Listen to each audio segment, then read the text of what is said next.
बढ़ती हुई महंगाई और घटती हुई कमाई को देखकर मुझे आधार कार्ड की नहीं उधार कार्ड की ज़रूरत महसूस हो रही है। नमस्कार, मैं हूं मेघा कुमावत और आज हम चर्चा कर रहे हैं रॉबर्ट कियोसाकी की book rich dad poor dad पर।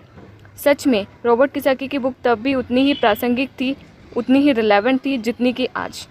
महंगाई हमेशा बढ़ती हुई आई है, चीज़ें महंगी होती आई है, दाम बढ़ते आए हैं। उसके पीछे का कारण, उसके पीछे का सोच और ये महंगाई क्या है, कैसे बढ़ती आई है, इसके बारे में रॉबर्ट कियोसाकी के डैड बहुत अच्छे से समझाते हैं। कहते हैं कि जितना ज़्यादा हम पैसा कमाते उतना ही ज़्यादा उसके खोने का डर हमारे अंदर बढ़ता ही जाता है। पैसे के साथ जो डर आता है, पैसे के साथ जो लालच आता है, वही हमें पैसे के पीछे भागना सिखाता है और हमें पैसे का गुलाम बनाता है। हमें ये समझने की ज़रूरत है कि इस लाइफ की ज़रूरतों में हम सब बंधे हुए हैं। हम सब अपने परिवार को चलाने के लिए, उनकी डेली नीड पूरी करने के लिए, डेली शौक पूरे करने के लिए दिन भर दिन पैसे के लिए भागते रहते हैं। धीरे धीरे ज़्यादा पैसा कमाने की इच्छा करते रहते हैं। पैसा कमाना गलत नहीं है, पर पैसे के पीछे कमाने की नीयत वो होनी सही है। वो नीयत ही है जो इस समाज में महंगाई बढ़ाती है, नीयत ही है जो इस समाज में डिसबैलेंस करती है। एक छोटा से एग्जाम्पल से समझा जा सकता है कि एक डॉक्टर अपने परिवार को ज़्यादा खुशी देने चाहता है, अपनी फ़ीस बढ़ा देता है।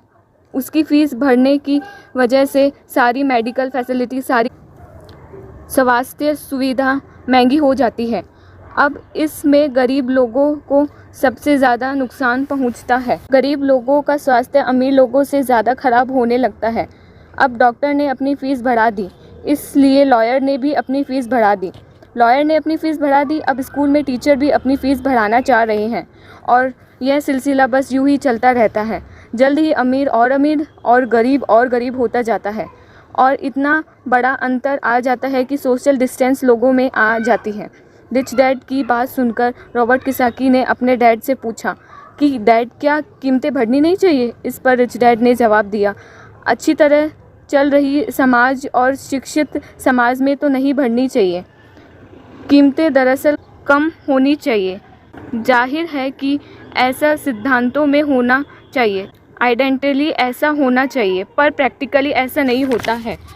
कीमतें अज्ञान से पैदा हुई लालच और डर के कारण होती है, जैसा कि मैंने तुम्हें समझाया। अगर स्कूल में मनी के बारे में, पैसे के बारे में सिखाया जाता तो लोगों के पास ज़्यादा पैसा होता और बाज़ार की कीमतें भी कम होती। यह सब कुछ इंटर रिलेटेड है, एक दूसरे से जुड़ा हुआ है। पर हमारे सोसाइटी में पैसे के लिए काम करना सिखाया जाता है, पैसे की ताकत का इस्तेमाल करना नहीं सिखाया जाता है। इसीलिए मैं हमेशा कहता हूँ कि पैसे से जुड़े ऐसे किसी भी मुद्दे पर दिमाग से सोचने की ज़रूरत है। इसके आगे रॉबर्ट कियोसाकी अपने डैड से पूछ रहे होते हैं, डैड, आप बहुत देर से कह रहे हैं कि दिल से मत सोचो, दिमाग से सोचो। आखिर दिल से सोचने और दिमाग से सोचने में फ़र्क क्या है? इस पर रिच डैड ने उन्हें समझाते हुए कहा कि देखो, मैं यह बात हर शख्स से सुनता हूँ। हर आदमी को काम करना पड़ता है या फिर अमीर लोगों दूसरे के पैसे मार लेते हैं। मेरी सैलरी बढ़नी चाहिए, मैं इस काम से खुश नहीं हूँ, मैं दूसरी जगह जॉब ढूंढ लूँगा, वगैरह वगैरह। और हम ध्यान से देखें तो ये सारी बातें भावनाओं में कही गई है। ये सारी बातें इमोशनल होकर कही गई है और अक्सर हम जो भी भावनाओं में लेकर डिसीज़न लेते हैं वो सिर्फ नुकसान ही पहुंचाता है। बात को समझो, जब भी कोई डिसीज़न लो दिमाग से लो, जल्दबाजी मत करो, पर जल्दी करो। बस इसी तरह से मन लगाकर मेहनत करते रहो। तुम्हारा जो दिमाग है वो तुम्हें जल्द से जल्द तुम्हें कुछ ना कुछ ऐसा सही तरीके बता ही देगा जिसे तुम्हें ज़्यादा कमा पाओगे।